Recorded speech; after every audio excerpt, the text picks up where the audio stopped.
In the enchanting realm of France, the world still embraces the divine poetry of spring with a fervour that could rival the passion of 1,000 poets. The air is alive with the delicate flutter of ladybugs, their vibrant hues dancing in the golden light of the sunrise, painting the world in hues of hope and renewal. The women, under the Queen's benevolent gaze, discover the joy of life anew, their hearts blossoming like the most delicate of flowers as they bring forth new life into the world. The children are blessed with the privilege of peace, their laughter echoing through the meadows like the sweet melody of 1,000 birds. The birds, those celestial musicians, fill the air with their melodious tunes, each note a testament to the beauty of creation and the harmony of nature. The harmony of society is a testament to the strong king's unwavering rule, where all men stand tall and proud, knowing they are safe and protected. In this idyllic setting, the palace still stands as a beacon of grandeur and opulence, a testament to the power and privilege of those who dwell within its hallowed walls. Yet, a rat, cunning and determined, plotting his own mysterious masterpiece of revenge. This rat, though small and seemingly insignificant, possesses a spirit as vast as the universe itself. He has seen the injustices and the inequalities that still plague the world. He understands that the true masterpiece of life lies not in the opulence of the palace, but in the symphony of nature, in the unity of all creatures, great and small.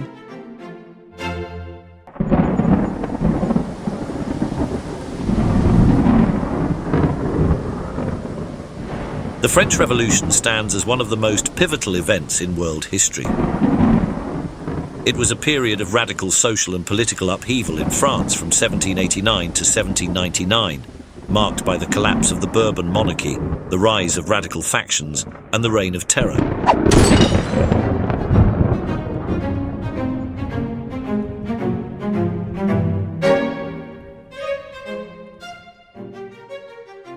The roots of the French Revolution trace up to the American Revolution that ended in 1783 with the signing of the Treaty of Paris. The American Revolution was a complex conflict with many players and shifting alliances. The actual motive of the French king, Louis XVI, to support the American Revolution was primarily strategic and political. The French saw the American Revolution as an opportunity to weaken their longtime rival, Great Britain. By supporting the American colonists, the French hoped to drain British resources and distract them from conflicts in Europe. This was part of a broader strategy to regain French prestige and power, which had been diminished after their defeat in the 7 Years' War. The French support for the American Revolution, which was a fight for liberty and independence, eventually contributed to the downfall of the French monarchy and the establishment of a republic in France. The ideals of liberty and equality that the French supported in America were the same ideals that fueled the French Revolution.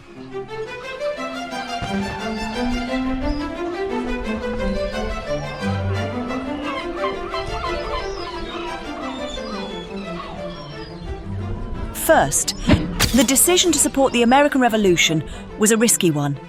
The French palace, or the French monarchy, did not fully anticipate or understand the potential consequences of supporting the American Revolution. The French king during the American Revolution, Louis XVI, was certainly a significant figure. However, his reign was marked by many challenges, including economic difficulties, social unrest, and political divisions. While the French monarchy did provide significant support to the American revolutionaries, it's also true that many of the key players in the American Revolution were military personnel and members of the French aristocracy, who were sympathetic to the American cause. These individuals provided crucial military and financial support, as well as strategic advice.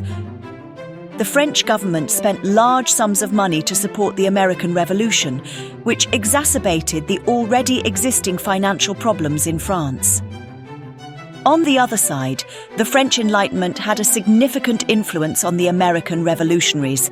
The ideals of liberty, equality, and self-governance that were championed in the American Revolution were broadly discussed and debated in France, particularly among the intellectual elite, which resonated with the French people, shaped the ideology of the French revolutionaries, and finally contributed to the outbreak of the French Revolution. Soon enough, the French monarchy, which was seen as part of the old order that the revolutionaries sought to overthrow, became a target of the revolutionaries.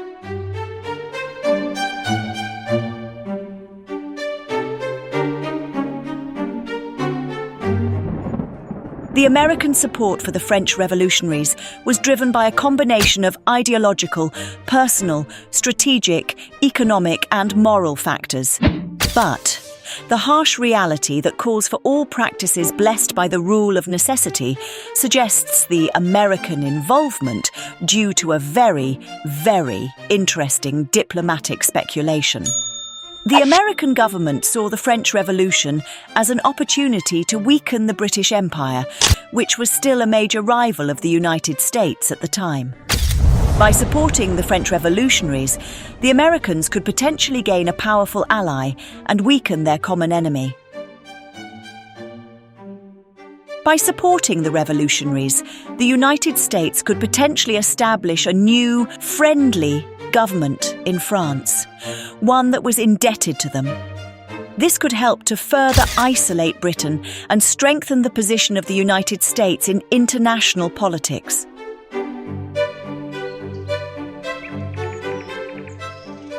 Many of the leaders of the American Revolution, such as Thomas Jefferson, had close ties with French intellectuals and leaders.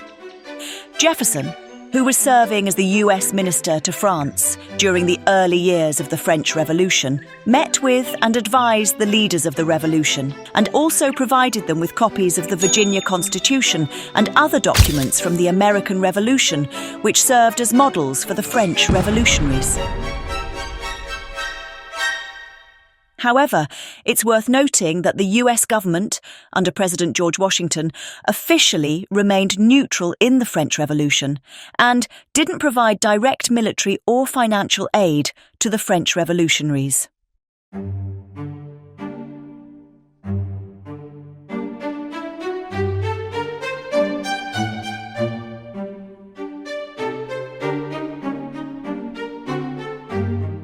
In order to understand the basic social structure of France during this period, let's make an important note here.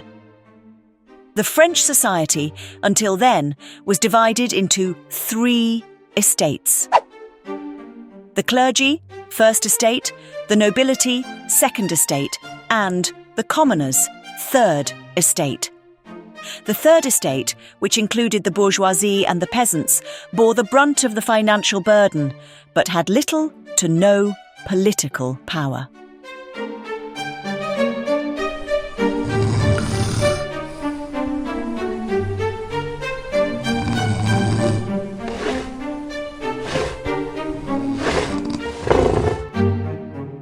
The second important note we have to make at this point is the decline of the French palace. The decline of the palace refers to the gradual deterioration and eventual fall of monarchical power and influence, often symbolised by the decline of the physical structures associated with royal authority.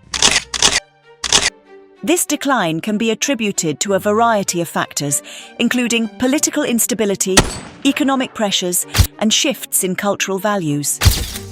In the case of the Palace of Versailles, its decline was closely tied to the waning power of the French monarchy. Louis XIV, known as the Sun King, built Versailles as a symbol of his absolute power and wealth.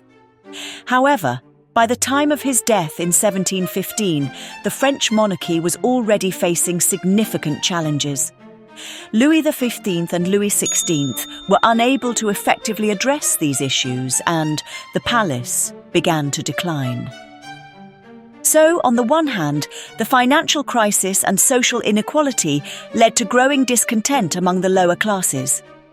This discontent was exacerbated by poor harvests, which led to food shortages and increased prices, causing widespread hunger and hardship. On the other hand, some monarchs were more provocative than a cat in heat. They'd tax the peasants until they were poorer than a church mouse, then throw lavish parties with enough food to feed a small army. Some monarchs were so nasty, they'd have their enemies imprisoned, tortured, or worse, forced to listen to their terrible poetry. It was like they had a PhD in being a royal pain in your ASS. The dumbest guy in the palace knew that the revolution actually started within the palace. The king's decline was on stage so big, it was just there for anyone to see. First, the maids get fed up with all the crap and start talking. Then the butlers feel quite uncomfortable. Then they start moving the talk higher.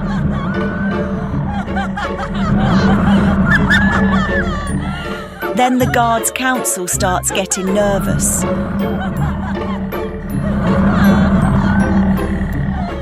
Soon enough, from the last revolutionary to the Pope, everybody knew what exactly was for sure coming. Besides this extraordinary decline of the palace, their biggest deadly mistake was to cut ties with the second class, the aristocrats. With this, the monarchs actually dig their own funeral, because who's going to stop all those mean and hungry revolutionaries out there if there is no fucking intermediaries to talk to them and eventually stop them?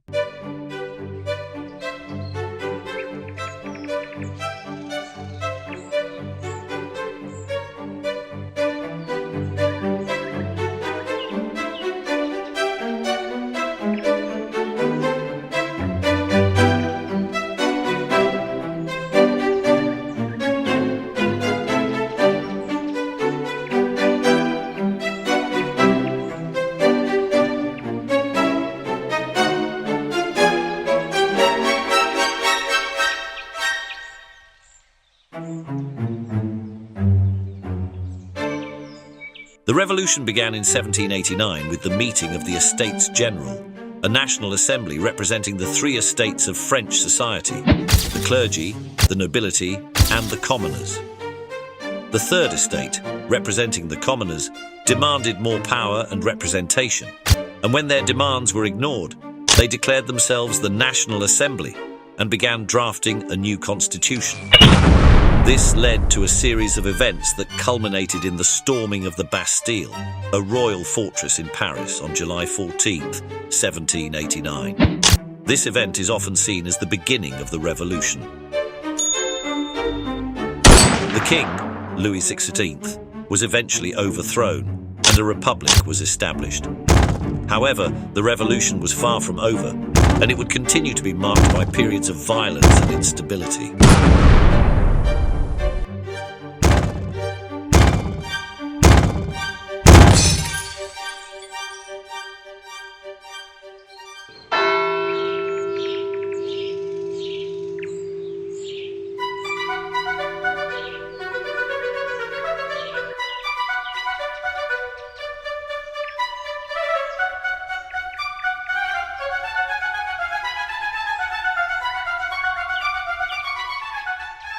The aftermath of the French Revolution was marked by significant changes in France and Europe.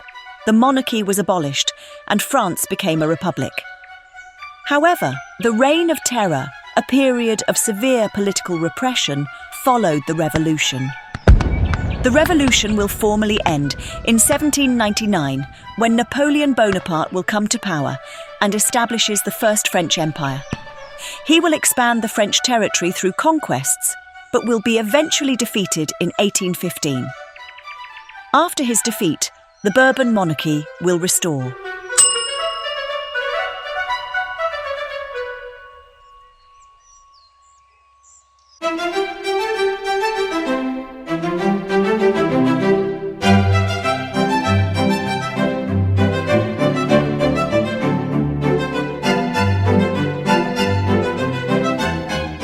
And so, with each stroke of his tiny paws, the rat still works towards a future where the world will be reborn, where the light of the gods will shine upon all, and where the true beauty of France will be revealed in all its glory. For in the heart of this humble creature, there still burns the fire of revolution, a flame that will light the way to a new dawn, where the rat and the palace will stand as equals, united in the pursuit of a better world.